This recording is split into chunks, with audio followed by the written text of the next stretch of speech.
Bienvenidos a este acto de conmemoración del 15 aniversario de la asociación El Camino del Santo Grial, que nace sin ánimo de lucro y con un único fin: la creación y consolidación de una ruta terrestre entre el monasterio de San Juan de la Peña en Huesca y la Catedral de Valencia, y que se denominará El Camino del Santo Grial.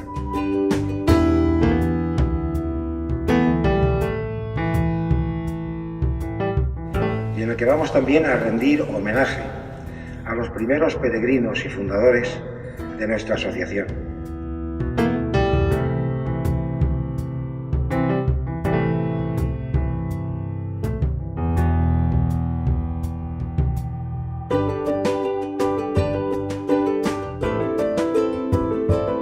Una de nuestras premisas es ensalzar y publicar la historia y el simbolismo del Santo Cáliz, y que veneramos aquí en la Catedral.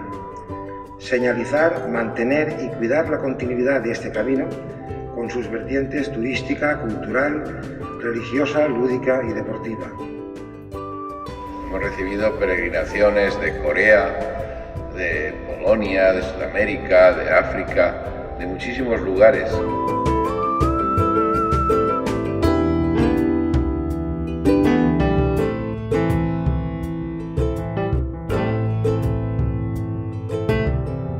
La Real Hermandad se siente muy honrada de que la labor que se inició hace 100 años por nuestros parientes y amigos sea continuada hoy e incluso en otros muchos campos, como es la ruta del Santo Grial.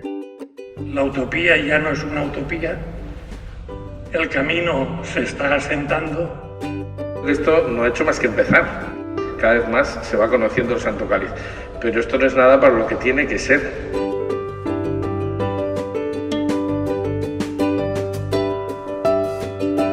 No olvidemos el punto en el que se encuentra la ética con la estética, donde se encuentran los valores humanos y la espiritualidad. Estamos ante un espacio que tiene que ver con el espacio físico, pero tiene que ver con el espacio espiritual y tiene que ver con la esencia de la condición humana. Y ese sentimiento noble que llega a personas de todas las religiones y de todas las culturas encuentra una respuesta cuando se llega a esta capilla, que es como el premio del camino.